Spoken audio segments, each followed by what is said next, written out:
எனக்கு ஆண்டவர் சுகம் தருகிறார். ஆமென். சொல்லுங்க, எனக்கு கர்த்தர் சுகம் தர்றார்.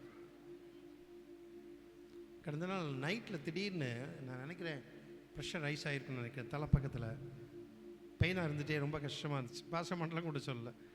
என் கையை எடுத்து இப்படி ஒரு தடவை டச் பண்ணி இப்படி தடவி ஜாம் பண்ணேன், சுகமாகலை. ரெண்டாவது நம்ம எத்தனை பேருக்கு ஜாம் பண்ணுற சுகம் தான். மறுபடியும் ரெண்டாவது கையை வச்சு இப்படி தடவி ஜாம் பண்ணேன், சுகமாகலை. சரி விட்டுறலாம் அப்படின்ட்டு கடைசியில் ஒரு தட்டி ஜாம் பண்ணிவிட்டு நல்லா ஜாம் பண்ணிவிட்டு கையை எடுத்தேன், நல்லா ஆயிடுச்சு. ஆமென். இப்போ எனக்கு ஒரு ஆசை என்னென்னா, நீங்கள் சில வேளைகளில் ஒரு நைட்டில் 12 மணி 3 மணிக்கு கஷ்டமாக இருக்கலாம். பாஸ்டர் அந்த நேரத்தில் கூப்பிடலாம், நான் வருவேன். கூப்பிடாம இருக்க வேண்டாம், கூப்பிட்டா வருவேன் ஜெபம் பண்ண. அந்த நேரத்தில் உங்கள் கையை வச்சு எந்த இடத்துல பெயினோ கஷ்டமோ ஜெபம் பண்ணுங்க. ஒரு வேளை இந்த பக்கத்தில் அப்படியே தலைவலி மாதிரி வச்சுங்க, இயேசு கிறிஸ்து நாமத்தில் சுகம் உண்டாகட்டும் ஆண்டவரே, விடுதலை கட்டளையிடும் ஆண்டவரே, இயேசு கிறிஸ்துவின் நாமத்தில் அப்படின்ட்டு கை எடுங்க, சுகமாயிரும். ஆமென். என் விசுவாசத்தை சொல்கிறேன். ஆமென். Praise the Lord. ஜெபம் பண்ணுவோமா? ஸ்தோத்திரம் ஆண்டவரே. நீங்கள் எல்லாம் சொல்லுங்கள், நான் சுகமானேன். சொல்லுங்கள் எல்லாரும், நான் சுகமா. Thank you Lord Jesus. ஹல்லேலூயா. இயேசு கிறிஸ்துவின் நாமத்தில் நான் சுகமானேன். In the name of Jesus Christ. Hallelujah. ஜீவிக்கிற தெய்வம் ஆண்டவராகிய இயேசு கிறிஸ்து, ஜீவிக்கிற கர்த்தர் ஆண்டவராகிய இயேசு கிறிஸ்து சொன்னபடி செய்கிறவர். ஆமென். ஹalleluya. எந்த வியாதியாக இருந்தாலும் சரி, எந்த வியாதியாக இருந்தாலும் சரி, எந்த பலவீனமாக இருந்தாலும் சரி, மாற்ற என் தேவனாகிய கர்த்தரால் முடியும், ஆண்டவராகிய இயேசு கிறிஸ்துவால் முடியும். விசுவாசிக்கிறேன். அந்த தெய்வீக சுகத்தை நான் இப்பொழுது இயேசு கிறிஸ்து நாமத்தில் பெற்றுக்கொள்கிறேன். In the name of Jesus. சொல்லுங்க, இயேசு கிறிஸ்து நாமத்தில் நான் சுகத்தை பெற்றுக்கொள்கிறேன், நான் சுகமானேன். In the name of Jesus. இயேசு கிறிஸ்து நாமத்தில், இயேசு கிறிஸ்து நாமத்தில் ஆண்டவரே உமது நாமத்தில் விடுதலை உண்டு. இயேசு கிறிஸ்துவே உமது நாமத்தில் சுகம் உண்டு. இயேசு கிறிஸ்துவே உமது நாமத்தில் ஆரோக்கியம் உண்டு. இயேசு கிறிஸ்துவே உமது நாமத்தில் பலன் உண்டு. நான் அவர்களுக்கு சௌக்கியத்தையும் ஆரோக்கியத்தையும் வர பண்ணுவேன் என்ற கர்த்தர். நான் அவர்களுக்கு சௌக்கியத்தையும் ஆரோக்கியத்தையும் வர பண்ணுவேன் என்று சொன்ன கர்த்தர். நான் அவர்களுக்கு சௌக்கியத்தையும் ஆரோக்கியத்தையும் வர பண்ணுவேன் என்று சொன்ன கர்த்தர். இப்பொழுது நம்முடைய பிள்ளைகளுக்கு சௌக்கியத்தையும் ஆரோக்கியத்தையும் வர பண்ணுவீராக. ஹல்லேலூயா. மத்தேயு 14:14 நாங்கள் வாசிக்கிறோமே, அவர்கள் திரளான ஜனங்களை கண்டு அவர்கள் மேல் மனதுருகி. ஹல்லேலூயா. இயேசப்பா கர்த்தாவே உம்மை நோக்கி பார்க்கிறோம் ஆண்டவரே, கர்த்தாவே நோக்கி பார்க்கிறோம் ஆண்டவரே, அவர்கள் மேல் மனதுருகி. இயேசு கிறிஸ்துவே அவர்கள் மேல் மனதுருகினீரே, அவர்கள் மேல் மனதுருகி, அவர்கள் மேல் மனதுருகி, அவர்கள் மேல் மனதுருகி, அவர்கள் மேல் மனதுருகி, அவர்களில் வியாதிஸ்தர்களை தொட்டு சுஸ்தமாக்கினார், சுகமாக்கினார், சுகமாக்கினார். வேதம் சொல்லுகிறது, பேதுரு நிருபத்தில் அவர் எழுதுகிறார், அவருடைய தழும்புகளினால் குணம் ஆவீர்கள் அல்ல, குணம் ஆனீர்கள். நான் அதை பெற்றுக்கொள்ளுகிறேன் இயேசு கிறிஸ்து நாமத்தில். நீங்கள் அதை இப்பொழுது பெற்றுக்கொள்ளுகிறீர்கள். நான் சுகமானேன் இயேசு கிறிஸ்து நாமத்தில், இயேசு கிறிஸ்து நாமத்தில். ஆமென். நான் சுகமானேன், நான் சுகமானேன், உன்னியரின் காயங்களால் நான் சுகமானேன், நான் சுகமானேன், பொன்னியரின் காயங்களால், பொன்னியரின் காயங்களால்.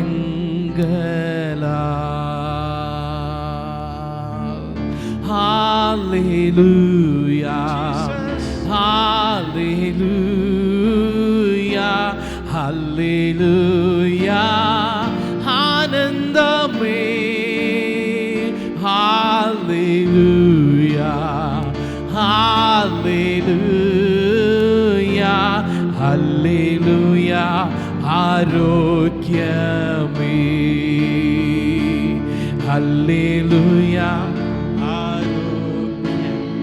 Thank you, Lord Jesus. என் நோய்கள் தீர்த்தார், என் நோய்கள் தீர்த்தார். சாபமான சிலுவையில் என் நோய்கள் தீர்த்தார், என் நோய்கள் தீர்த்தார்.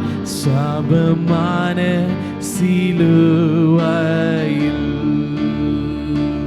சாபமான சிலுவையில் என் நோய்கள் தீர்த்தார், என் நோய்கள் தீர்த்தார். பரிபூர்ண ஜீவன், பரிபூர்ண ஜீவன், பரனின் ஜீவனது. பரிபூர்ண ஜீவன், பரிபூர்ண ஜீவன், பரனிந்த ஜீவனீது, பரனிந்த ஜீவனீது. நான் சுகமானேன், நான் சுகமானேன், பொன்னியரின் காயங்களா. நான் சுகமானேன், நான் சுகமானேன், பொன்னியரின் காயங்களா, பொன்னியரின் காயங்களா. எல்லாம் சொல்லுமா? பொன்னியரின் காயங்களா.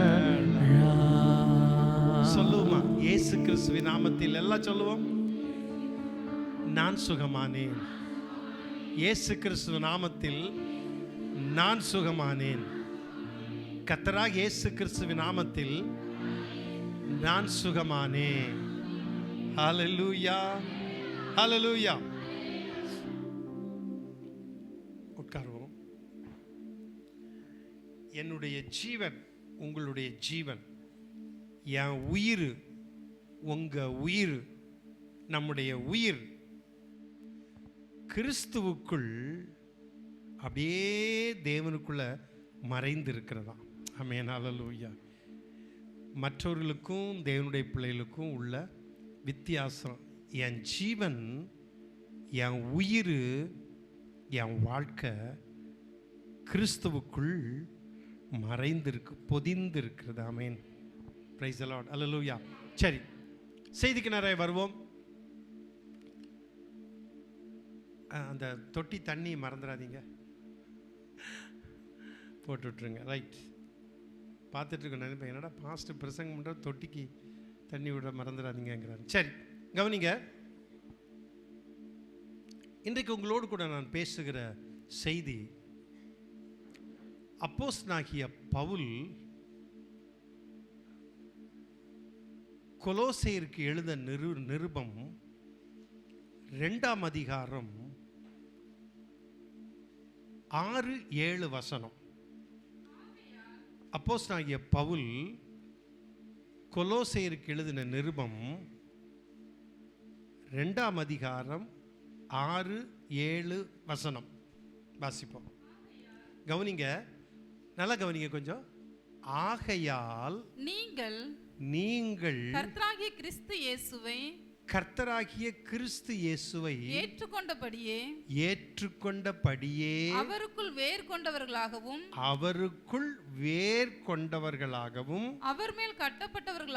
அவர் மேல் கட்டப்பட்டவர்களாகவும் அவருக்குள் நடந்து கொண்டு நீங்கள் போதிக்கப்பட்டபடியே. 7ஆம் வசனம், நீங்கள் போதிக்கப்பட்டபடியே விசுவாசத்தில் உறுதிப்பட்டு ஸ்தோத்திரத்தோடே அதிலே பெருகுவீர்களாக.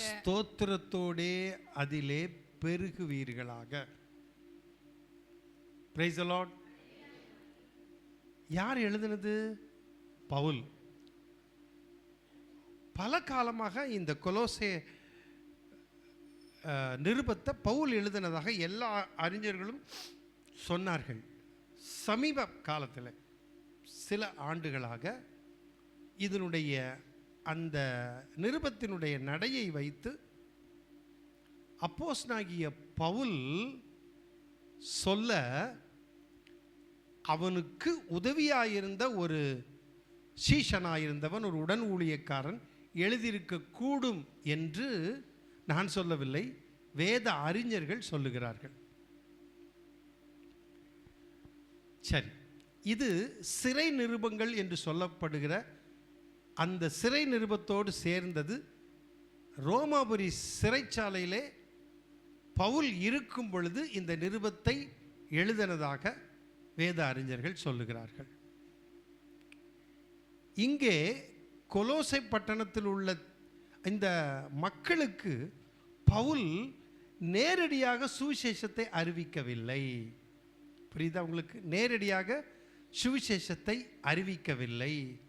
அப்போஸ்தலனாகிய பவுல் எபேசு பட்டணத்தில் இருக்கிற வேளையிலே அவர் எபேசு பட்டணத்தில் இருக்கிறார். கொலோசையருக்கு அந்த நிருபத்தை, அந்த கொலோசை பட்டணத்தில் உள்ளவர்களுக்கு நற்செய்தி அறிவிக்கப்படுகிறது. யார் மூலமா? கொலோசையர் 1ஆம் அதிகாரத்தில் 7லேருந்து 9 முறை படிச்சு பாருங்க. கொலோசையர் 1. அவன் எங்களுக்கு பிரியமான உடன் வேலையாளர். கவனிச்சிங்களா? பவுல் ஒரு நபரை குறிப்பிடுகிறார். அவன் எங்களுக்கு பிரியமான உடன் வேலையாளும் உங்களுக்காக கிறிஸ்துவின் உண்மையான ஊழியக்காரனுமாய் இருக்கிற. எப்படி சாட்சி கொடுக்கிறார் பவுல் பாருங்க. அவன் எனக்கு ஒரு உடன் ஊழியக்காரன், உங்களுக்காக கிறிஸ்துவின் உண்மையான ஊழியக்காரனுமாய் இருக்கிற, உண்மையுமாய் இருக்கிற, உண்மையான ஊழியக்காரனுமாய் இருக்கிற எப்பாப்பிராவினிடத்தில் நீங்கள் கற்றிருந்திருக்கிறீர்கள். எப்பாப்பிராவினிடத்தில் நீங்கள் கற்றுக்கொண்டு இருக்கிறீர்கள். கற்றறிந்திருக்கிறீர்கள். எப்போ? யார்கிட்ட? எப்பாப்பிராவினிடத்தில் நீங்கள் கற்று அறிந்திருக்கிறீர்கள். ஆவிக்குள்ளான எப்பாப்பிராவின் மூலமாக சத்தியம் அறிவிக்கப்பட்டது. எப்பாப்ரா மூலமாக நீங்கள் கிறிஸ்துவை அறிந்து கொண்டீர்கள். எப்பாப்ரா மூலம் நீங்கள் சத்தியத்தை கற்றுக்கொண்டீர்கள். ஆமென். அடுத்த வசனம் 9 ஆகலையா? சரி. ஆவிக்குள்ளான உங்கள் அன்பையும் அவனே எங்களுக்கு தெரியப்படுத்தினான். ஆவிக்குள்ளான கொலோசை பட்டணத்துள்ள திருச்சபை மக்களுடைய அன்பை அவன் தான் எங்களுக்கு தெரியப்படுத்தி. யாரு? எப்பாப்ரா பவுலுக்கு சொல்லி இருக்கிறான். அவங்களுடைய அன்பை, யாருடைய அன்பை? கொலோசை பட்டணத்துள்ள திருச்சபையில் உள்ள மக்களுடைய அன்பை என்ன செய்திருக்கிறான்? தெரியப்படுத்தி இருக்கிறான். இது நிமித்தம் நாங்கள் அதை கேட்ட நாள் முதல் உங்களுக்காக இடைவிடாமல் ஜெபம் பண்ணுகிறோம். உங்க அன்பை கேள்விப்பட்ட உடனே எப்படிப்பட்ட மக்கள் பாருங்க, கொலோசை பட்டணத்தில் உள்ள திருச்சபை மக்கள். அதை கேட்ட உடனே உங்களுக்காக நாங்கள் இடைவிடாமல் என்ன செய்கிறோம்? ஜெபம் பண்ணுகிறோம். நீங்கள் எல்லா ஞானத்தோடும் ஆவிக்குரிய விவேகத்தோடும் அவருடைய சித்தத்தை அறிகிற அறிவினாலே நிரப்பப்படவும் சகலவித நற்கிரிகளுமாகிய கனிகளை தந்து தேவனை அறிகிற அறிவில் விருத்தி அடைந்து கர்த்தருக்கு பிரியமுண்டாக அதற்கு பாத்திரராய் நடந்து கொள்ளுங்கள் அப்படின்னு சொல்லுகிறார் பவுல். யார்கிட்ட இந்த இன்ஃபர்மேஷன் கேதர் பண்ணியிருக்காரு? எப்பாப்ரா இடத்துல இருந்து. இந்த கொலோசை பட்டணம் கம்பளின்னு நம்ம சொல்கிறோம்ல, கம்பளியெல்லாம் இது அது தயார் பண்ணுறதுல ரொம்ப விசேஷமான ஒரு பட்டணம். ஆடைகளையும் தயார் பண்ணுவாங்க. பவுல் எபேசிலிருந்து இந்த கொலோசை பட்டணத்துக்குள்ள அந்த ஒர்க் பண்ணுற எப்பாப்ராவை அப்ரிஷியேட் பண்ணுறான். எபேசு பட்டணத்திலிருந்து கொலோசை பட்டணம் கிட்டத்தட்ட 165 கிலோமீட்டர் தொலைவில் இருக்கிறது. எங்கேருந்து? எபேசிலிருந்து கொலோசைக்கு. இது இந்த கொலோசை பட்டணம் துருக்கியில் இருக்குதான். வேத அறிஞர்கள் சொல்கிறாங்க துருக்கியில் இருந்து தான். ரொம்ப முக்கியமான ஒரு பட்டணம். இங்கே வந்து கள்ளப்போதகர்கள் இப்படிப்பட்டவங்க இருந்திருக்காங்க. அதை குறித்து பவுல் எச்சரிக்கிறாரு. பல காரியங்களை சொல்கிறார். முன்னுரையாக சொல்கிறது, எச்சரிக்கிற காரியம், இதெல்லாம் நம்ம அதில் பார்க்க முடியும். கிறிஸ்தவ வாழ்வை குறித்து சொல்லுகிறார். ஆனால் அதில் குறிப்பாக நம் செய்திக்காக எடுத்துக்கொண்ட காரியம் 2 வசனம்.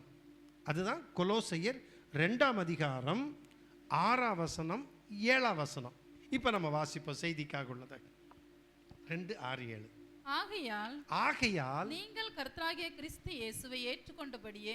இப்ப சொல்றார் பவுல், ஆகையால் நீங்கள் கர்த்தராகிய இயேசு கிறிஸ்து இயேசுவை ஏற்றுக்கொண்டபடியே அப்படின்னு இருக்கலாம்.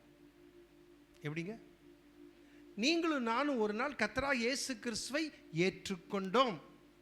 உங்களுக்கு டேட் ஞாபகம் இல்லாமல் இருக்கலாம், வருஷம் ஞாபகம் இருக்கும், சரிதானா? நான் என் ஆண்டவராக இயேசு கிறிஸ்துவை சொந்த தெய்வமாக இரட்சகராக ஏற்றுக்கொண்ட வருஷம் 1978 வருஷம். நீங்கள் பிறந்திருக்கவே மாட்டீங்க. ஒரு மகா சகோதரி சொன்னாங்க, பாஸ் உங்களுக்கு கல்யாணம் நடந்தப்போ தான் நானே பிறந்தேன் அப்படின்னு. அப்போ கவனிங்க, 1978 வருஷத்தில் நான் கர்த்தராகிய இயேசு கிறிஸ்துவை என் சொந்த தெய்வமாக இரட்சகராக ஏற்றுக்கொண்டேன். கவனிக்கணும். நீங்களும் ஒரு வருஷம் உங்களுக்கு இருக்கும். யாராச்சும் பொதுவாக சொல்ல, எந்த வருஷத்தில் ஏற்றுக்கொண்டீங்க? அப்படி நீங்கள் அமைதலாக இருக்க கடவீர்கள்.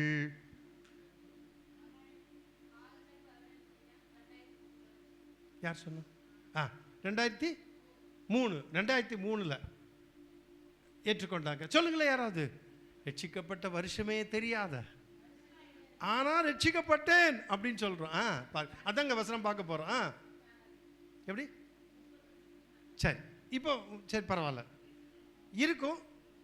சில மனசுக்குள்ள இருக்குது, இங்க வர மாட்டேங்குது, இங்க கொஞ்சம் அப்படின்னு இருக்கலாம். அப்படியே இருக்கட்டும், பரவாயில்ல, ஒழுங்கி இருங்க. இப்போ கவனிங்க, நான் சொல்றது கவனிங்க. கர்த்தராகிய இயேசு கிறிஸ்துவை ஏற்றுக்கொண்டபடியே, இந்த வசனத்தை பார்க்குறீங்களா? இதில் இந்த வசனத்தை நல்லா கொஞ்சம் கவனிங்க. தங்கச்சி வாசிங்கம்மா. ஆகையால் நீங்கள் கர்த்தராகிய கிறிஸ்து இயேசுவை, நல்லா கவனிங்க, நீங்கள் கர்த்தராகிய கிறிஸ்து இயேசுவை. அப்போஸ்தலனாகிய பவுல் இயேசு கிறிஸ்துன்னு சொல்லாமல் கிறிஸ்து இயேசுன்னு சில இடங்களில், அநேக இடங்களில் மென்ஷன் பண்ணுவார். தெரியுமா உங்களுக்கு? புரியுதா? ஏன் கிறிஸ்து அப்படிங்கிறது கிறிஸ்டோஸ் அப்படிங்கிற கிரேக்க வார்த்தையிலிருந்து வந்தது அப்படின்னா அபிஷேகம் பண்ணப்பட்டவர். ஹீப்ருல மாஷியாக் அல்லது மெஸ்ஸாயா, தமிழில் சொல்கிறதா இருந்தால் மேசியா அப்படின்னா எபிரேய வார்த்தை. நான் சொல்கிற புரியுதா? அபிஷேகம் பண்ணப்பட்டவர் அப்படிங்கிறது கிரேக்க வார்த்தை கிறிஸ்டோஸ். நம்ம புதிய ஏற்பாடு எந்த மொழியில் எழுதப்பட்டது? எதில் எழுதுனா எங்களுக்கு என்ன, அதை பற்றியெல்லாம் அங்கே இப்போ கவலைப்படுறது இல்லை. எதில் எழுதப்பட்டது? யார் சொன்னது? ஏம்மா என்ன போட்டிக்கு வரீங்களாம்மா?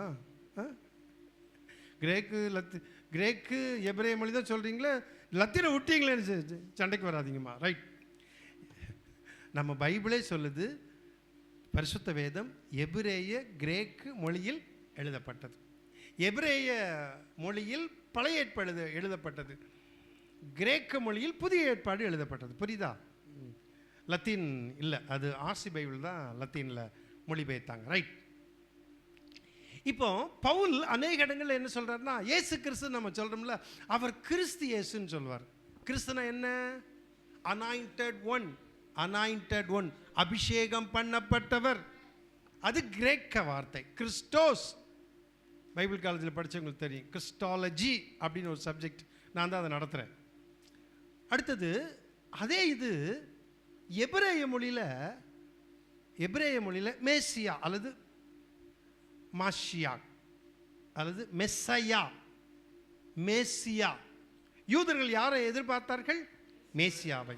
ஆனால் அதே யூதர்கள் மேசியாவை, கர்த்தராகிய இயேசு கிறிஸ்துவை மேசியாவாக ஏற்றுக்கொள்ளவில்லை, அங்கீகரிக்கவில்லை, புறக்கணிச்சிட்டாங்க.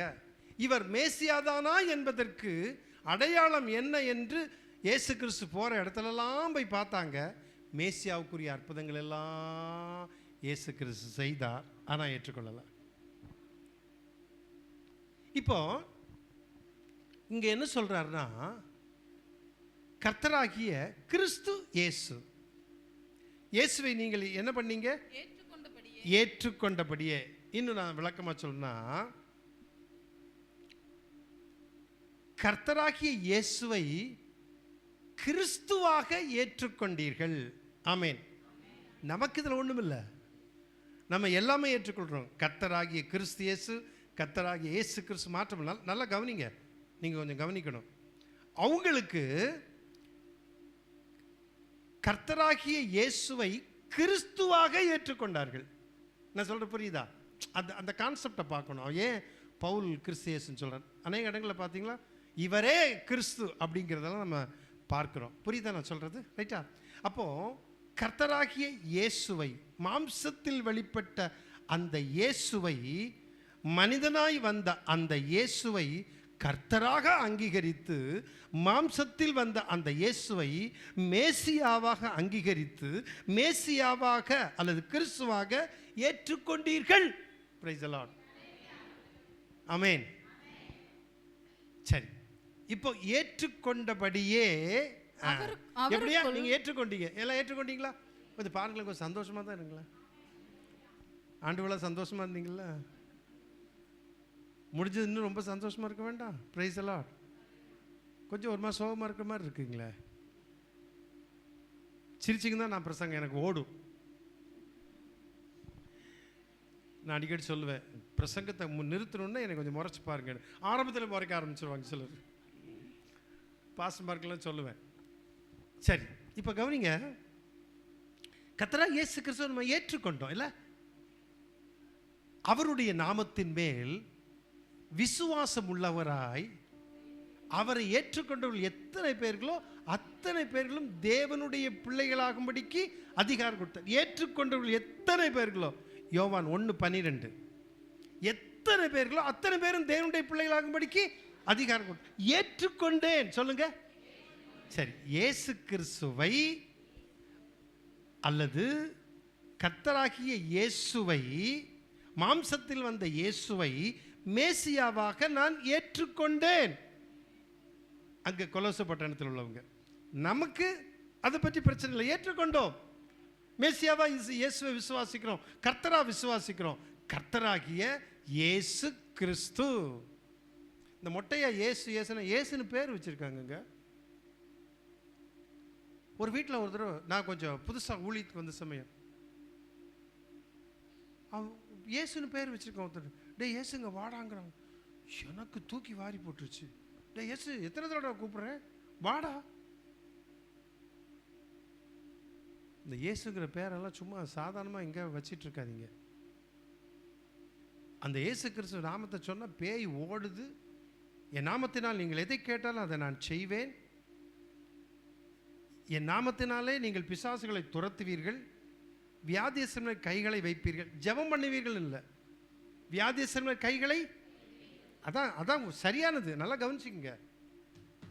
இன்னும் தெரியல, அங்கே கண்ணை மூடிட்டு அந்நிய பாஷை பேசிட்டு ஆண்டவரே சுகமா, அப்படி பைபிள் சொல்லலை. டச் பண்ணா போதும் சுகமாகுங்கிறதா பைபிள் வசனம். கை வைப்பீர்கள். அதான் வசனத்தை நல்லா ஏற்றுக்கொண்டு ரிசீவ் பண்ணணுங்க. வசனத்தை உள்ளதை அப்படியே புரிந்து கொள்ளணும். அங்கே போய் ஜெபம் பண்ணிட்டு ஒரு முறை ஆரம்பத்தில் நான் அப்படியே அந்நிய பாஷை பேசினேன். அவர் பிசாசு பிடிக்கல, ஒன்றும் பிடிக்கல. அவர் நான் சொல்கிறத கவனிச்சுட்டு திரும்பி அந்நிய பாஷை பேசுகிறார்.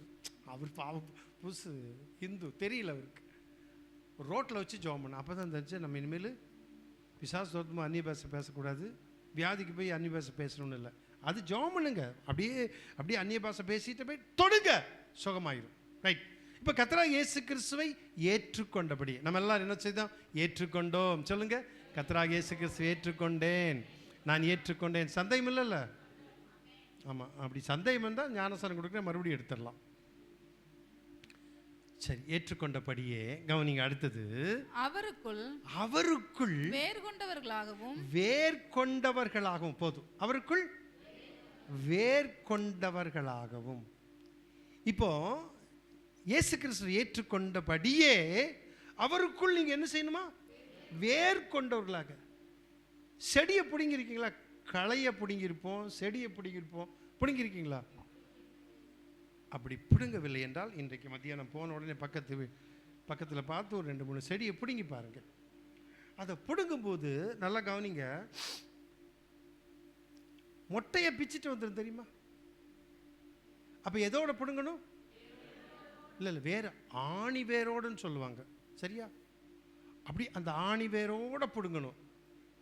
அந்த ஆணி வேர் ஆழமாக போயிருக்கும். நீங்கள் கர்த்தராகிய கிறிஸ்து இயேசுவை ஏற்றுக்கொண்டபடியே அவருக்குள் என்னமா? வேர் கொண்டவர்களாகவும். வேர் எங்க இருக்கணும்? கர்த்தராகிய இயேசு கிறிஸ்துவில் வேர் கொண்டு இருக்கணும். சிலர் எப்படி இருக்காங்க தெரியுமா? வேர் இருக்கு. இந்த காம்பவுண்ட் வாலில் செடி முளைச்சிருக்கு தெரியுமா உங்களுக்கு? பார்த்துருக்கீங்களா? காம்பவுண்ட் வாலில் எங்கள் வீட்டுக்கு பக்கத்தில் நான் இப்போ கொஞ்சம் பார்த்துட்டே இருக்கேன். நல்லா சிமெண்ட்டில் கட்டி அதுக்கு மேலே சிந்தட்டிக் டேங்க் வச்சுருக்கு.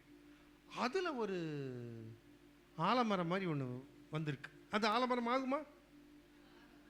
ஆகாது. எங்கள் வீட்டுக்கு பக்கத்தில் ஒரு வீடு, அங்கே ஒரு தடவை நான் சொன்னேன் அவங்க வீட்டில் நீங்கள் அதை பிடிங்கிருங்க, ஒரு ஆலமரம் வருது அப்படின்னு. அது முளைச்ச ஆலமரமாக மாறிடுமா? முடியாது. ஆனால் வேர் இருக்கு, வளராது. செவுத்தில் தொங்கிட்டு இருக்கும். அது செடி தான். எப்படிங்க அதில் எப்படி மண்ணு போச்சு? எப்படி வந்துச்சு? யார் விதை போட்டா? அது விதை காக்கா போட்டிருக்கும், அது வேற பிரச்சனை. ஆனால் அதுக்கு வேர் எப்படி இருக்கு? செவுத்தில் தொங்கிட்டு இருக்கு. செவுத்தில் எப்படி இருக்கு? தொங்கிட்டு இருக்கு. இன்னைக்கு கிறிஸ்தவ வாழ்க்கை அப்படிதான் இருக்கு. நம்ம எப்படி இருக்கிறோம்? செவுத்தில் தொங்கிட்டு இருக்கிறோம். வேர் சும்மா இந்த சீமாத்தை வச்சு அப்படி அப்படி ஒரு புஷ் இப்படி இப்படி இழுத்து அந்த செடி பிச்சுட்டு போயிடும். பிசாசுக்கு தெரியும் தொங்குற விசுவாசி யாரு, தொங்காத விசுவாசி யாருன்னு. தொங்குற விசுவாசி தொங்குறவனை பிடிங்கி தூக்கி வீசிடும். பிடுங்கி பார்த்தாலும் வராது. அது மரமா நிற்கிறோம். நம்ம வந்து எப்படி இருக்கணும்? கர்த்தராகிய கிறிஸ்துக்குள்ள வேரூன்றி. வேரூன்றி இல்லைன்னா ரொம்ப கஷ்டங்க. இல்லைன்னா ரொம்ப கஷ்டம். ஆண்டவரை ஏற்றுக்கொள்வது பெரிதல்ல, அவருக்குள் வேரூன்றி. சரியா? நல்லா கவனிங்க. வேரூன்றினோடனே எனக்கு ஒரு ஞாபகம் வருது, ஒரு வசனம் ஞாபகம் வருது. 2 ராஜாக்களின் புஸ்தகம் 19ஆம் அதிகாரம் 30ஆம் வசனம். ஏசாயா 37:31. ஏசாயா 37:31. 2 ராஜாக்கள் 19:30. வாசிங்க. நல்லா கவனிங்க. யூதா வம்சத்தாரில் தப்பி மீதி இருக்கிறவர்கள் எப்படி? யூதா வம்சத்தார் சிதறடிக்கப்பட்டு போகல, தப்பி அதில் மீதி இருந்தவர்கள். ஆனா இஸ்ரவேல் சிதறடிக்கப்பட்டார்கள். யூதா வம்சத்தார் அதுல தப்பி மீதி இருக்கிறவர்கள் மறுபடியும் கீழே வேர் பற்றி. எப்படி எப்படி எப்படி எப்படிங்க? மறுபடியும் கீழே வேர் பற்றி மேலே கனி தப்பி.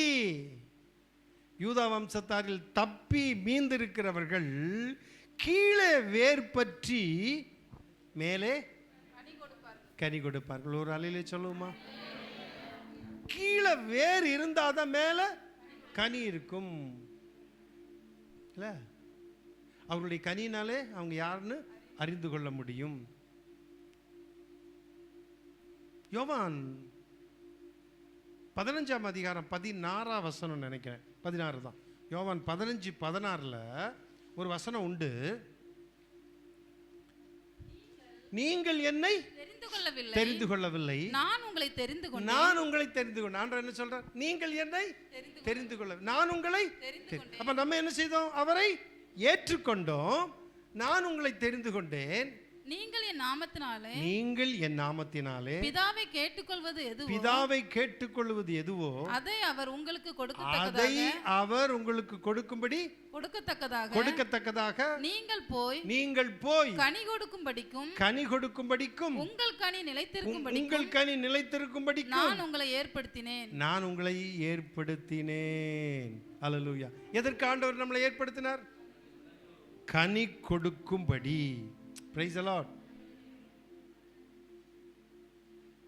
நான் கர்த்தரை தெரிந்து கொண்டேனா? அவர் என்னை தெரிந்து கொண்டார். ஆனால் நான் அவரை ஏற்றுக்கொண்டேன். உங்களை என்னை கனி கொடுக்கும்படி தெரிந்து கொண்டார். கனி கொடுக்கணும்னா என்ன செய்யணும்?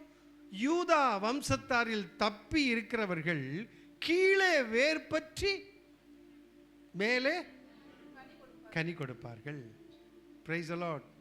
அதே தான் அதுலேயும் இருக்குது, அதே வசனம் தான். இப்போ நீங்கள் 2 ராஜாக்கள் வாசிச்சிருப்பீங்க, இதே தான் ஏசாயாவில் இருக்கு. அப்போ கீழே வேர் பற்றி மேலே கனி கொடுப்பார்கள். கிறிஸ்தவ வாழ்க்கை என்பது நீங்களும் நானும் கீழே வேர் பற்றி இருக்கணும். கர்த்தராகிய இயேசு கிறிஸ்துவை ஏற்றுக்கொண்டவர்களாய் மட்டுமல்ல, கீழே என்ன செய்யணும்? வேர் பற்றி இருக்கணும். அல்லேலூயா. கிறிஸ்துவை வேர் பற்றி இருக்க வேண்டும். கவனிங்க. அப்படின்னா அவருக்குள் வேர் கொண்டவர்களாய் ஆழமாக ஆணிவேர் போல ஆழமாய் செல்ல வேண்டும். ஆழமான உறவு கொள்ள வேண்டும். எப்படிங்க? கிறிஸ்துவுக்குள் ஒரு ஆழமான உறவு கொள்ள வேண்டும். கர்த்தராகிய இயேசு கிறிஸ்துவை ஏற்றுக்கொண்டபடியே, கர்த்தராகிய இயேசுவை கிறிஸ்துவாக ஏற்றுக்கொண்டபடியே அவருக்குள் வேர் கொண்டு ஆழமாக வேர் கொண்டவர்களாய் இருக்க வேண்டும். ஆழமான உறவு. ஆமென். என்னங்க ஒன்று? ஆழமான உறவு. Price the Lord. எனக்கு ஆண்டவருக்கு ஒரு டீப் ஃபெலோஷிப், ஆழமான உறவு வேணும். அசைக்க முடியாத உறவு. Price the Lord. அசைக்க முடியாத ஒரு உறவு. இல்லை, சிலர் நண்பனுக்காக உயிரையே கொடுப்பாங்க அப்படின்னு சொல்லுவாங்க ஃப்ரெண்ட்ஸ். இப்போ கூட இருக்கிற நண்பனே கொண்டு போகிறான்னு பார்க்குறேன் டிவியில். கூட இந்த நண்பனே கொண்டு போடுறோம். ஆனால் அந்த காலத்தில் அப்படி ஆண்டவரே சொல்ற, சிநேகிதனுக்காக உயிரை கொடுக்குற அன்பிலும் மேலான அன்பு இல்லைன்ட்டார். அப்படின்னு சிநேகிதனை போல உயிரை கொடுத்தார் இயேசு கிறிஸ்து. 6 உயிர் நண்பர்கள்பாங்க. அப்போ என்னன்னா ஒரு ஆழமான அன்பு. உங்களுக்கும் எனக்கும் கர்த்தர் மேலே ஒரு ஆழமான அன்பு, வேரூன்றி இருக்கக்கூடிய அன்பு இருக்க வேண்டும். ஆழமான உறவு. சொல்லுங்க. முதல்ல கர்த்தராகிய இயேசு கிறிஸ்துவை ஏற்றுக்கொண்டேன். ஏற்றுக்கொண்டபடியே அவரில் அவருக்குள் ஆழமான உறவு நான் வைத்திருக்க வேண்டும். சொல்லுங்க. ஆழமான உறவு வைத்திருக்க வேண்டும். 1. 2வது அந்த வசனத்தை வாசிங்க. அவருக்குள் வேர் கொண்டவர்களாகவும் அவருக்குள் வேர் கொண்டவர்களாகவும் அவர் மேல் கட்டப்பட்டவர்களாகவும் அவர் மேல் கட்டப்பட்டவர்களாகவும். 2வது போதும். 2வது எப்படிங்க? அவர் மேல் கட்டப்பட்டவர்களாகவும். அதாவது அசையாத உறவு. அவர் மேல் கட்டப்பட்டவர்களாகவும் ஆழமான உறவு. 2வது அசையாத, அவர் மேல் கட்டப்பட்டிருக்கோம். ஏன்னா கட்டடம் ஸ்ட்ராங்காக இருக்கணும். அஸ்திவாரம் எப்படி இருக்கணும்? ஸ்ட்ராங்காக இருக்கணும். நம்ம சர்ச்சு ரொம்ப ஆழமாக தோன்றுனாங்க. அன்னைக்கு காசு இல்லை. சிமெண்ட்டு வச்சு கட்டி இருந்தா, பில்லர் போட்டு வச்சு கட்டி இருந்தா, இன்னைக்கு இதுக்கு மேலே 2 மாடி கட்டியிருக்கலாம். மண்ணை கரைச்சி விட்டாங்க. ஆனால் ஸ்ட்ராங்காக கட்டின பில்டிங்கெல்லாம் அப்படியே கீறல் விழுந்திருக்கு. இது கிறிஸ்து மேல் கட்டப்பட்டிருக்கு. அப்படின்னா கீறல் விழாமல் இருக்குது.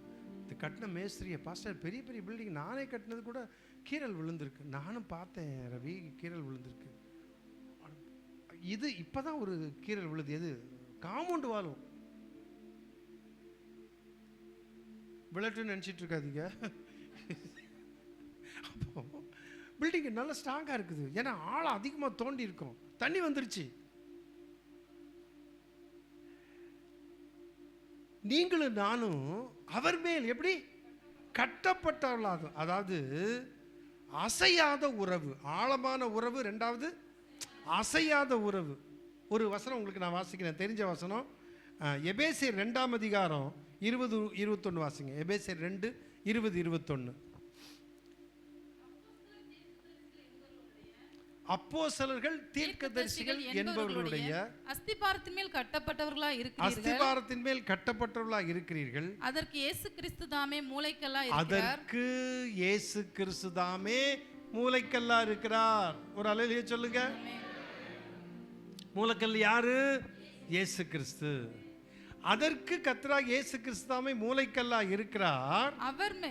அவர் மேல் யார் மேல்? அந்த மூலைக்கல்லாகிய இயேசு கிறிஸ்துவின் மேல் மாளிகை முழுவதும் இசைவாய் இணைக்கப்பட்டு கர்த்தருக்குள் பரிசுத்தமான ஆலயமாக எழும்புகிறது. அவர் மேல் நீங்களும். போதும், நிறுத்துங்க. எப்படிங்க? அவர் மேல் சொல்லுங்க. நாங்களும். ஒரு சந்தோஷமா தான் சொல்லுங்களேன். நீங்களும். நாங்களும் சொல்லுங்க. நாங்களும். என்ன பண்றது, வந்துட்டோம் அப்படிங்களா பாஸ்டர்? நாங்களுமா? நமக்கு ஒரு உறுதி வேணும் பார்த்தீங்களா? சில வேளை எனக்கு ரொம்ப சந்தோஷம், ரொம்ப தாங்க முடியாதுங்க. ஆண்டோடைய சில காரியங்கள் நினச்சா ரொம்ப சந்தோஷம் தாங்க முடியாது. உங்களுக்கு இருக்கும், பார்த்தாலே தெரியுது. சொல்கிறேன், அப்படியே எனக்கு தாங்க முடியாது சந்தோஷம். சில சமயம் குதிப்பேன். ஆண்டவர் சில கிரியை செய்தால் அவ்வளோ சந்தோஷமாக இருப்பேன் நான். அதே மாதிரி அழுது ஜெபம் பண்ணும்போது சாஸ்தாங்கமாக ரூமில் விழுந்துருவேன். ஆண்டவரே அப்படின்னு சொல்லி அழுது ஜெபம் பண்ண பழகுங்க.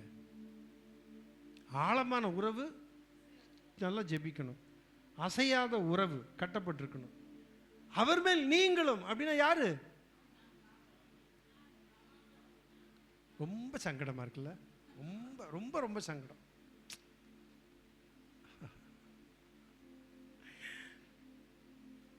என்ன சொல்றதுன்னு தெரியல. நாங்களும் சிலர் சொல்லும்போது எப்படி சொல்லுவாங்க தெரியுங்களா? நாங்களும் இல்ல, அந்த உற்சாகமா அப்படியே ஏற்றுக்கொள்றது. நாங்களும். சுகம் கிடைக்கும். இயேசு கிறிஸ்து உங்களுக்கு சுகத்தை கொடுக்கிறார். இப்போ எனக்கு தர்றார். ஆமென். இந்த கர்த்தர் எவ்வளோ நல்லவர் தெரியுங்களா? எனக்கு என்ன சொல்கிறதுனே தெரியல. பஸ்ஸில் போகும்போதெல்லாம் முந்தி, இப்போ அதிகமாக பஸ்ஸில் போகிறதில்ல, எப்போ தான் போகிறேன். பஸ்ஸில் போகும்போதெல்லாம் எனக்கு அழுக வந்துடும். ஆண்டவருடைய கிரியை நினச்சா. ஆண்டவர் நேசிங்க. ஆழமான உறவு, அசைக்க முடியாத உறவு. அவர் மேல் நீங்களும் ஆவியினாலே. எப்படி? ஆவியினாலே தேவனுடைய வாசஸ்தலமாக கூட்டி கட்டப்பட்டு வருகிறீர்கள். யாரு? நம்மளும், நானும், நீங்களும். செய்தி, நம்ம செய்தி இருக்கு பார்த்தீங்களா? அந்த செய்தியை அப்படியே நான் சில சமயம் மெசேஜ் எடுக்கும் பொழுது அப்படியே ஒரு குறிப்பை வச்சுட்டு அப்படியே அதை பிக்சர் மாதிரி வச்சுருப்பேன். பாசமாக சொல்லுங்க, நீ அப்படியே வச்சிருக்கீங்களே, அப்படியே பிக்சர் மாதிரி வச்சுருப்பேன். குறிப்பு போயிட்டாலும் நான் பேசிடுவேன். அந்த பிக்சர் மாதிரி அப்படியே அந்த இதை என் முன்னால் அப்படியே இருக்கும். அந்த மெசேஜை ஒரு படம் வரைஞ்சது மாதிரி வச்சுருப்பேன். நீங்கள் கேட்குறவங்க நீங்கள் அப்படி அதை ரிசீவ் பண்ணணும். அதான் நல்லது. எங்கேயோ போகிறோம் வர்றோம் அப்படின்னு இல்லை. சொன்னாருங்க, ஏதோ வேறு விடணும்னு சொன்னார். அப்போ செவுத்து மேலே தொங்கிட்டு இருக்கிற செடி மாதிரி இருக்கக்கூடாதுன்னு சொன்னாருங்க. அப்படி இல்லை. அதை கேட்டு இந்த செய்தியினுடைய சாரம்சம் இதுதான். சரி, இப்போ நீங்களும் அவர் மேல் கூட்டி கட்டப்பட்டு வருகிறீர்கள். நீங்களே தேவனுடைய ஆலயம். ஆமென். அப்போ அசையாத உறவு.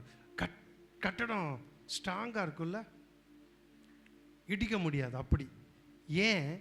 என் வாழ்க்கை, உங்களுடைய வாழ்க்கை கிறிஸ்துவின் மேல் கட்டப்பட்ட வாழ்க்கை, ஜெபத்திலே கட்டப்பட்ட வாழ்க்கை, உபவாசத்திலே கட்டப்பட்ட வாழ்க்கை. கிறிஸ்துவை ஏற்றுக்கொண்ட நான் வேரில் ஆழமாய் உறவில் இருப்பது மட்டுமல்ல, அசையாத உறவில் இருக்கிறேன்.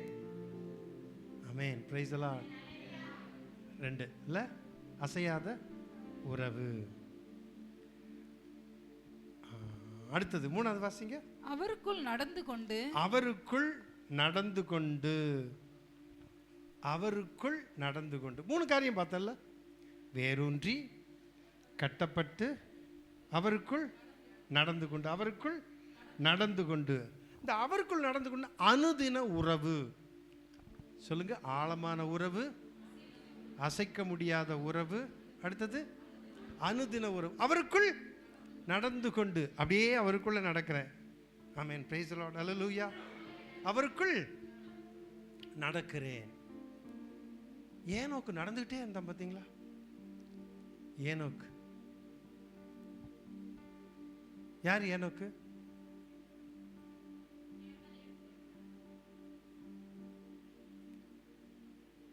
இப்போ ஒரு பின்னை போட்டு பாருங்க, சத்தம் கேட்கும். கீழே ஒரு பின்னை போட்டு பாருங்களேன், டெஸ்ட் பண்ணி போடுங்க பின்னை. ஏனோக்கு யாருங்க? பழைய ஏற்பாட்டில் வாழ்ந்த ஒரு மனுஷன். தேவனோடு அவன் என்ன செய்தானா? சஞ்சரித்து கொண்டிருந்தான், நடந்து கொண்டிருந்தான். ஒரு நாள் என்ன ஆயிடுச்சு? தொலைஞ்சிட்டான்ல. நடந்து கொண்டிருக்க காணாமல் போயிட்டான். வீட்டிலலாம் தேடி இருப்பாங்கல்ல. இப்போ நம்ம யாராவது நான் காணாமல் போகல. வீட்டில் பாஸ்டர் பார்த்தீங்களா? இல்லை, எங்கள் அம்மா வீதியே கூட்டிடுவாங்க. என் மகன் இன்னும் வரல, என்னாச்சுன்னு தெரில. வண்டியில் வரும்பொழுது, 2 வீலர் வரும், குழியில் விழுந்துட்டானா என்னமோ. எங்கள் அம்மா விசுவாசம். பாசமாட்ட கேட்பாருங்க, பாச சொன்னது உண்மையாக பொய்யான்னு கேட்பாருங்க. எங்கேயும் குழியில் விழுந்துட்டானோ என்னமோ தெரியல, எந்திரிக்க முடியாமல் இருப்பான். நல்லா விசுவாசிப்பாங்க எங்கள் அம்மா. ஏனோக்கு தேவனோடு அவங்க குழியில் விழுந்துட்டான்னு நினைக்கல. இந்த ஏனோக்கு சும்மா இருக்க மாட்டார். அடிக்கடி ஆண்டவர் போய் சந்திச்சு பேசிக்கிட்டே இருப்பார், நடந்துகிட்டே இருப்பார். என்ன? அனுதின உறவு. சொல்லுங்க, அனுதின உறவு. அப்போ தேவனோடு கிறிஸ்துவுக்குள் நடக்கிற அந்த அனுபவம். 3 காரியம் பார்த்தோம் அந்த வசனத்தில். அவரோடு நடக்கிற அனுபவம். உங்களுக்கு எனக்கு அது வேணுங்க. ஆண்டவரை ஏற்றுக்கொண்டோம், சரிதான். இந்த வேறு போகுது பார்த்தீங்களா, அங்கதான் பிரச்சனை. வேறு போகாத நாள் கொஞ்ச நாள் கழிச்சு அது என்ன ஆகுதான்? கரிஞ்சு போகுது. நல்ல நிலத்தில் விழுந்த விதை நல்லா வருது, கற்பாறை. சிலது முள்ளுள்ளது. விதை விழுந்தது முள்ளுள்ள இடத்துல. வளர்ந்துட்டோம். இப்போ நம்மளை சுற்றி இருக்கிறது என்னது? அது மட்டும் எவ்வளோ ஸ்பீடாக சொல்கிறீங்க. பாருங்க எப்படி பதில் வருது பாருங்க. முள்ளு உண்மைதான், வளர முடியல. இப்போ நல்ல நிலத்தில் விழலை. அப்போ விழுந்தது ஒன்று 30, ஒன்று 60, ஒன்று 100 பலன் கொடுத்தது. ஆமென். அப்போ வேறு, ஆழமான உறவு. அடுத்தது கட்டடம். அவர் மேல் கட்டப்பட்டு வருகிறீர்கள். கிறிஸ்துவ தான் மூலைக்கல், கட்டப்பட்டு வருகிறீர்கள். அப்போ அசையாத உறவு. அடுத்தது அனுதின உறவு. ஆண்டவரோடு நடக்கானது. எவ்வளோ நல்லா இருக்குல்ல, சந்தோஷமா இருக்குல்ல. பேசாமல் சர்ச்சிலே இருக்கலாம் போல இருக்குது. மணி வேற 11:30 ஆகுது. இந்த முள்ளு கொஞ்சம் அந்த பக்கம் திருப்பி வச்சா கொஞ்சம் நல்லா இருக்கும். ஓடிட்டே இருக்குது.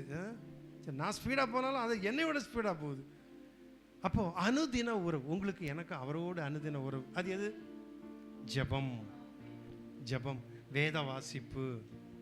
அப்படியே நீங்கள் நான் படித்து நான் வச்சிருக்கிற பைபிள் இதில் பார்த்தீங்கன்னா மேலே குறிச்சிட்டே வருவேன், எழுதிட்டே வருவேன். மேலேயே எழுதிடுவேன். நான் எழுதுகிற மாதிரி நீங்கள் எழுதணும்னு இல்லை. இந்த பார்த்தீங்களா, இதில் அப்படி எழுதிட்டே வருவேன்.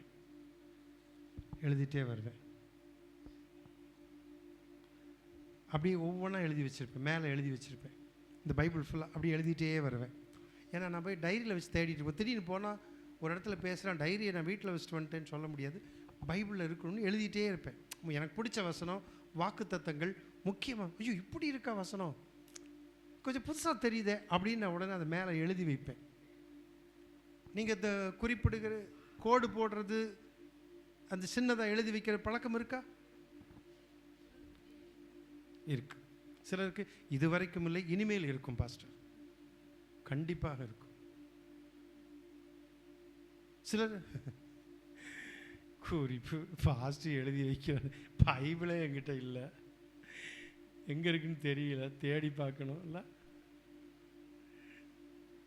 ஒரு தடவை நான் அங்கே ரட்சிக்கப்படலை, எங்கள் குடும்பம் சிஎஸ்ஐயில் மெம்பர். அப்போ நான் சின்ன வயசு, எங்கள் அண்ணெல்லாம் என்னோட மூத்தவங்க. எங்கள் அப்பா சர்ச்சுக்கே போய் நான் பார்த்ததில்ல. கிறிஸ்மஸ்க்கு ஏதோ போவார், அப்புறம் இறந்த பிறகு வேறு வழியே இல்லை, கட்டாயமாக கொண்டு போகணும், தூக்கிட்டு போனோம். சர்ச்சுக்கே போக மாட்டார். ஆனால் ஒரு இயேசுநாதர் படத்தை வச்சுட்டு செம்பருத்தி பூவை வச்சு ப்ரேயர் பண்ணுவார். நான் இப்படி பார்த்துட்டே இருப்பேன். எங்கள் அப்பா எங்கள் அம்மாட்ட சொன்னமோ செம்பருத்தி படத்தை, எங்கள் அப்பா என்னமோ பேசுவார் படத்துக்கிட்ட. அது பேசாது பார்த்தீங்களா, பேசுவார், என்னமோ பேசுவார் ஜெபம் பண்ணுறதுன்னு. நம்முடைய வாழ்க்கை இருக்கே ஒன்றுமே இல்லை. கிறிஸ்தவ வாழ்க்கை எனக்கு ரொம்ப மங்கிட்டே போகுது. சரி, பைபிள் எடுங்கன்னு சொல்லிட்டார், பைபிள் வாசிக்கணும் எடுங்கன்னு. எங்கள் அம்மாட்ட பைபிள் எங்கம்மா தெரியலங்கிறாங்க. எங்கள் அண்ணங்கிட்ட கேட்குறேன், எங்கள் அண்ணன் தெரியலங்கிறாங்க. இன்னொரு அண்ணங்கிட்ட கேட்குறேன், தெரியல. எங்கள் அப்பாவுக்கு இவங்களுக்கு தெரியல, அவங்களுக்கு தெரியவே தெரியாது. எனக்கும் தெரியல, எங்கே வச்சோன்னு தெரியல. எங்கேயோ அந்த மேலே ஏதோ எடுத்து தூசியை நான் தட்டி கொண்டு வரணும். அவர் ஏதோ சங்கீதம் பண்ண வாசிக்க சொன்னார். படப்பட போகிறது, நல்லவன் நான் தப்பிச்சேன், கொஞ்சம் சின்ன பையன். எங்கள் அண்ணனை வாசிக்க சொன்னாங்க, வாசித்தாங்க. இல்லை யோசிப்பாங்க, சிலர் தேடி கண்டுபிடிச்சிருவாங்க. ஆதியாகமம் 47னா ஆதியாகமே இல்லை பாஸ்டர்பாங்க. சரி பரவாயில்ல, யூதான் இருப்போம், அதுக்கு அந்த பக்கத்து வாசிக்க அதுவும் கொஞ்சம் இல்லைங்க பாஸ்டர்பாங்க. சரி நடுவில் சங்கீதம், அதுவும் கொஞ்சம் கிழிஞ்சு போச்சு. ஏன் பிள்ளைகிட்ட விளையாட கொடுத்தா? இந்த பைபிளை குழந்தைகிட்ட விளையாட கொடுப்பாங்க தெரியுமா? கொடுப்பாங்க தெரியுமா? சிலர் நீ நம்ம கொடுப்பாங்க சிலர். அந்த குழந்தை அப்படி அழகாக அதை கிழிக்கிறது, அது ஒரு வேடிக்கை. என்ன மாதிரி படித்து பைபிளை படித்து கிழிச்சேன்னு சொல்லுவாங்க, அந்த மாதிரி. இப்படிலாம் மக்கள் இருக்காங்க. யோசிச்சு பாருங்க, நம்ம ஆழமான அன்பு, ஆழமான உறவு, அசையாத உறவு, அனுதின உறவு தேவை. பிரைஸ் தி லார்ட், அல்லேலூயா. சரி, அடுத்த வசனம் வருவோம். நீங்கள் 7ஆம் வசனம், நீங்கள் போதிக்கப்பட்டபடியே விசுவாசத்தில் உறுதிப்பட்டு ஸ்தோத்திரத்தோடே அதிலே பெருகுவீர்களாக. சரி, இதோட நான் நிறைவு செய்கிறேன். கவனிங்க, 7ஆம் வசனத்தில் பவுல் சொல்றார், நீங்கள் போதிக்கப்பட்டபடியே. போதிக்கப்பட்டிருக்கதா உங்களுக்கு? போதிக்கப்பட்டபடியே விசுவாசத்தில் உறுதிப்பட்டு. விசுவாசத்தில் எப்படி இருக்கணும்? உறுதிப்பட்டு. அப்ப அந்த விசுவாசத்தில் உறுதிப்படுத்தும் பொழுது என்ன கிடைக்கு? உறுதியான உறவு. சொல்லுங்க, இந்த சொல்றது பாயிண்ட பிடிச்சிட்டு வர்றீங்களா? கரெக்டா? உறுதியான உறவு. எப்படி? விசுவாசத்தில் உறுதிப்பட்டு. எப்படி? நீங்கள் போதிக்கப்பட்டபடி. அப்ப எதை போதிச்சிருக்காங்க? விசுவாசத்தை போதிச்சிருக்காங்க. ஒரு மொழிபெயர்ப்பு சொல்லுது பாருங்க, நீங்கள் கற்றுக்கொண்ட விசுவாசத்தில் உறுதியாக நில்லுங்கள். பொது மொழிபெயர்ப்பு. இன்னொன்று, உங்களுக்கு கற்றுக் கொடுக்கப்பட்டபடியே நம்பிக்கையில் உறுதிப்பட்டு அவரோடு இணைந்து வாழுங்கள். அவரோடு என்ன செய்யுங்க? இணைந்து வாழுங்கள். அவரோடு இணைந்து வாழுங்கள். ஒரு மொழிபெயர்ப்புங்க. நீங்கள் அந்த அந்த அந்த புதிய ஏற்பாடு பார்த்தா நீங்கள் கையில் எடுக்க மாட்டீங்க. ஏதோ ஒரு புதிய ஏற்பாடு இருக்குன்னு போட்டுருவீங்க. 350 ரூபா கொடுத்து ஒன்று வாங்கினேன். இப்போ தான் லேட்டஸ்ட்டாக வந்திருக்கு அந்த மொழிபெயர்ப்பு. இப்போ லேட்டஸ்ட்டாக உடனே வாங்கிடுவேன். இந்த சிங்கப்பூருடைய விசேஷம் என்னென்னா, அமெரிக்காவில் மார்க்கெட்டில் நேற்றுக்கு வந்துருச்சு, அமெரிக்காவில் வந்துருச்சுன்னா அடுத்த நாள் சிங்கப்பூரில் இருக்குமா. ஒருத்தர் சொன்னார், அந்த மாதிரி இங்கே சிங்கப்பூர் சாதாரணம் இல்லைன்னு. அந்த மாதிரி நல்லா கவனிங்க. ஒரு பைபிள் விசேஷமாக வருது அப்படின்னா டக்குன்னு நான் வாங்கிடுவேன். உடனே பாஸ் எனக்கு அதை அனுப்புங்கன்னு 4-5 மொழிபெயர்ப்பு தமிழ்லே வச்சுருக்கேன். எதுக்குன்னா நல்லா கவனிங்க, விசுவாசத்தில் ஸ்திரப்பட்டு இருக்க வேண்டும். அதாவது உங்களுக்கு கற்றுக் கொடுக்கப்பட்டபடியே உங்களுக்கு கற்றுக் கொடுக்கப்பட்டபடியே விசுவாசத்தில் உறுதியாயிருந்து அவரோடு இசைந்திருங்கள். விசுவாசத்தில் உறுதிப்பட்டு அவரோடு இசைந்திருங்கள். ஹல்லேலூயா, பிரைஸ் தி லார்ட். பைபிள் அப்படியே நான் வசனத்தை சொன்னால் உங்களுக்கு அப்படியான்ட்டு போயிருவேன் தான் தெரியுது. அதுக்கு தான் இந்த வார்த்தை சொல்கிறது, அவரோடு இசைந்திருந்து. எப்படி? நான் போதிக்கப்பட்டேன். எதை பற்றி? விசுவாசத்தை பற்றி போதிக்கப்பட்டேன். ஆகவே விசுவாசத்தை பற்றி போதிக்கப்பட்டபடியால் அந்த விசுவாசத்தில் நான் உறுதியாக இருந்து அவரோடு இசைந்திருக்கிறேன். இப்போ நான் அவரோடு என்ன செய்கிறேன்? இசைந்திருக்கிறேன். டாப்புங்க, விசுவாசம் தாங்க. விசுவாசம் இல்லாமல் தேவனுக்கு பிரியமாக இருப்பது கூடாத காரியம். ஏனென்றால் தேவனிடத்தில் சேருகிறவன் அவர் உண்டென்றும் அவர் தம்மிடத்தில் கேட்கிறவர்களுக்கு பலன் அளிக்கிறவரும் என்று விசுவாசிக்க வேண்டும். நீ விசுவாசித்தால் தேவனுடைய மகிமையை காண்பாய். விசுவாசம் எப்படிப்பட்டது? உறுதியான விசுவாசம். அப்படின்னா அந்த விசுவாசத்தின் மூலமா உறவில் உறுதி இருக்க வேண்டும். உறுதியான உறவு. தெரிஞ்சிச்சா? இப்போ நான் மறுபடியும் சொல்லணுமா? நீங்கள் சில சொல்கிறாங்க, பாஸ்டர் போதும் தண்ணி குடிக்காமல் பேசிகிட்டு இருக்கீங்க, எங்களுக்கு புரிஞ்சிச்சுன்னு நீங்கள் சொல்கிறீங்க. Price the Lord. கவனிங்க, 2 வசனம் தான் உங்களுக்கு நான் சொன்னேன். கொலோசை பட்டணத்தில் உள்ள திருச்சபை மக்கள் எப்படிப்பட்ட மக்களாக இருந்திருக்காங்க. அவங்களுக்கு ஆலோசனை பாருங்கள் எப்படின்னு. இந்த எப்பாப்ராத்தை பற்றி எப்படி சொல்? எப்பாப்ராத்துன்னா தெரியவே தெரியாது நிறைய பேருக்கு. எப்பாப்ராத் அது என்னங்க? எப்பா ஏதோ தெரியலீங்க அப்படின்ட்டுருவாங்க. எப்பாப்ராத்தத்தை பற்றி ஒரு நாள் உங்களுக்கு நான் பிரசங்கம் பண்ணுறேன். எப்பாப்ராத்தை மட்டும் பிரசங்கம் பண்ணுறேன். அந்த நபரை மட்டும் உங்களுக்கு நான் பேசுகிறேன் ஒரு நாள். ஆமென், பிரைஸ் தி லார்ட். நான் நிறைவு செய்கிறேன். நம்ம எப்படி இருக்கோம் உறவில்? என் உறவு எப்படி இருக்கு? உங்கள் உறவு எப்படி இருக்கு? நான் திரும்பி அதை சொல்லலை, அழுத்தி நான் சொல்லிட்டேன். மனப்பாடமாக தெரியும். நம்ம அந்த உறவில் எப்படி இருக்கோம்? எப்படி அவரோடு இசைந்து இணைந்து இருக்கிறோம்? பிரைஸ் தி லார்ட், ஹல்லேலூயா. கர்த்தர் நல்லவர். அப்படி அவரோடு இசைந்து இருக்கும் பொழுது விசுவாசத்தில் அப்படியே அவரை தொடும் பொழுது நடக்கிற சம்பவம் என்ன தெரியுங்களா? எனக்குள்ள ஒரு பெரிய மாற்றம் உண்டாகுது. எனக்குள்ள ஒரு அற்புதம் நடக்குது. ஆமென், ஆமென், பிரைஸ் தி லார்ட். ஏங்க, வாழ்வு இல்லாதது ஒருத்தருக்கு வந்திருக்குங்க. வாழ்வே இல்லை ஹார்ட்டில் ஓட்டங்க. ஒரு நிகழ்ச்சியை பார்த்துட்டு, ஓரல் ராபர்ட்ஸ் நிகழ்ச்சியை பார்த்துட்டு, அவருடைய தழும்புகளால் குணமானீர்கள், நாளைக்கு இல்லை குணமாவீர்கள், குணமானீர்கள் அப்படியே அவன் ஏற்றுக்கொண்டான். டெஸ்ட் பண்ணி பார்க்குறாங்க, ஹார்ட்டில் இருக்க ஓட்டெல்லாம் ஒன்றுமே இல்லை, சுகமாயிடுச்சு. ஆமென், பிரைஸ் தி லார்ட், ஹல்லேலூயா. ஆண்டவராக இயேசு கிறிஸ்துவை தொடுவது என்பது நம்முடைய விசுவாசத்தினால் மட்டுமே தொட முடியும். Price the Lord, amen, amen, amen, praise the Lord. விசுவாசத்தில் அந்த ஸ்திரீ போய் வஸ்திரத்தின் ஓரத்தை தொட்டா அப்படின்னா அந்த தொடுதல் என்னன்னா, கவனிக்கணும், அந்த தொடுதல்னா விசுவாசத்தின் தொடுதல். என்ன தொடுதல்? விசுவாசத்தின் தொடுதல். எனக்கு சுகம் கிடைக்கும் என்கிற அந்த விசுவாசத்தில் போய் டச் பண்ணா பாருங்க, அவரிடத்திலிருந்து வல்லமை புறப்பட்டு வந்து ஹீல் ஆயிருச்சு, சுகமாயிருச்சு. உங்களுடைய தொடுதல் சாதாரணமா அல்ல. இயேசு கிறிஸ்துவை விசுவாசத்தோடு தொடுங்க, விசுவாசத்தோடு இசைந்திருங்க, விசுவாசத்தில் உறுதியா இருங்க. உறுதியான உறவு. சொல்லுங்க. கண்களை மூடி ஜெபிப்போமா? கிருபை உள்ள பிதாவே, நல்ல வேளைக்காக நன்றி செலுத்துகிறோம். உம்முடைய வார்த்தைகளுக்காய் ஸ்தோத்திரம், உம்முடைய வசனங்களுக்காய் ஸ்தோத்திரம், பரிசுத்த ஆவியானவர் கொடுத்த செய்திக்காய் ஸ்தோத்திரம், ஜனங்கள் ஆசீர்வதிக்கப்பட்டதுக்காக ஸ்தோத்திரம். தொடர்ந்து பேசுவீராக. இயேசு கிறிஸ்து நாமத்தில் பிதாவே, ஆமென். நம்ம எழுந்து ஒரு பாடலை பாடும்போது கர்த்தருக்கு என்று காணிக்கிறோம்.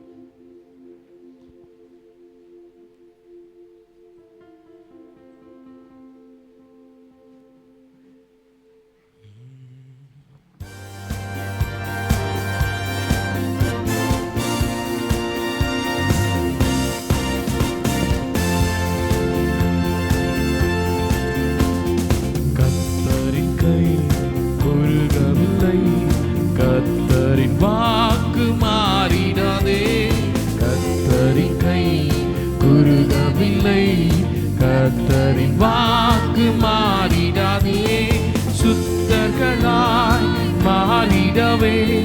சுதனருள் புரிந்தனரே.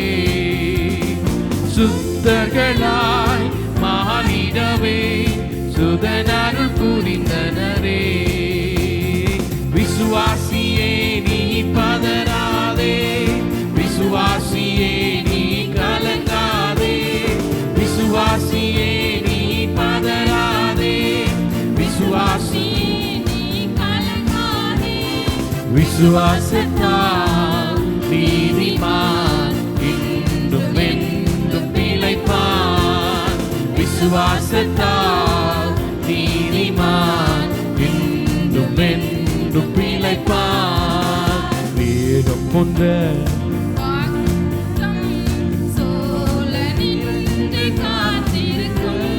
வேகம் போன்ற வாக்குத்தத்தம் சூழலின்றி காத்திருக்க. விசுவாசத்தால் உரிமை கொள்வார், விரைந்து முன்னேகிடுவார். விசுவாசத்தால் உரிமை கொள்வார், விரைந்து முன்னேகிடுவார். விசுவாசியே நீ பதறாதே, விசுவாசியே நீ கலங்காதே, விசுவாசியே நீ பதறாதே, விசுவாசியே நீ கலங்காதே. விசுவாசத்தால் நீதிமான் என்றும் என்றும் பிழைப்பான். விசுவாசத்தால் நீதிமான் என்றும் என்றும் பிழைப்பான். பரிசுத்த ஆவியானவரே பரிசுத்த பாதை நடத்திடுவார். பரிசுத்த ஆவியானவரே பரிசுத்த பாதையில் நடத்திடுவார்.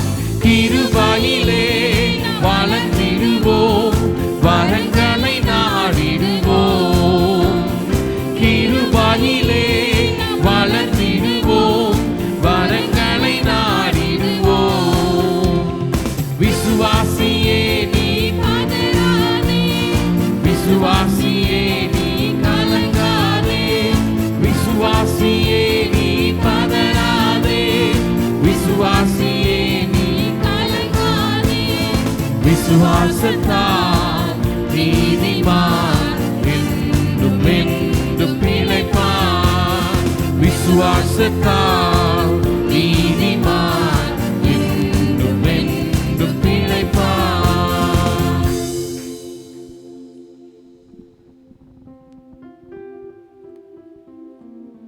நாம் ஜெபிப்போம்.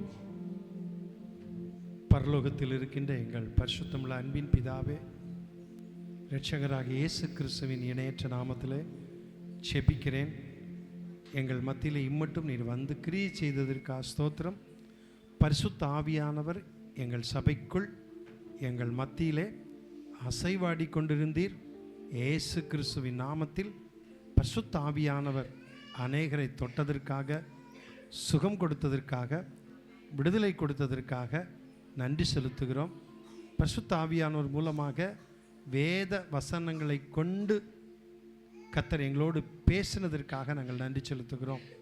இப்பொழுதும் நாங்கள் கொடுத்த காணிக்கைகளை கர்த்தர் அங்கீகரித்து ஆசீர்வதித்ததற்காக ஸ்தோத்திரம். நீர் ஏற்றுக்கொண்டதற்காக ஸ்தோத்திரம். உம்முடைய பிள்ளைகள் எல்லாரும் கொடுத்த தசம பாக காணிக்கைகளுக்காக, ஸ்தோத்திர காணிக்கைகளுக்காக, திருச்சபை காணிக்கைகளுக்காக எல்லாவற்றுக்கும் நன்றி செலுத்துகிறோம். கொடுத்த உம்முடைய பிள்ளைகளை ஆசீர்வதிக்கணும், நிறைவான ஆசீர்வாதத்தை தரணும். இதுக்குரிய பிரதிபலனை உம்முடைய பிள்ளைகளுக்கு நிறைவாய் கொடுத்து ஆசீர்வதிக்கணும். அதே போல் இந்த ஆண்டு விழாவுக்கென்று உம்முடைய பிள்ளைகள் உற்சாகமாய் கொடுத்த ஒவ்வொருவரையும் கர்த்தர் ஆசீர்வதிப்பீராக. அவருடைய குடும்பங்களை ஆசீர்வதியும், சுகபலத்தோடு காத்துக்கொள்ளணும். அந்த குடும்பங்களில் செழிப்புண்டாகட்டும், ஆசீர்வாதத்தினால் நிரப்புவீராக. அவர்கள் வாழ்ந்திருக்க நான் செபிக்கிறேன். உம்முடைய கரத்தில் ஒப்பு கொடுக்கிறோம். சிறப்பாய் இந்த ஆண்டு விழாவை நடத்த நீர் கொடுத்த கிருபைக்காய் உமக்கு ஸ்தோத்திரம் செலுத்துகிறோம்.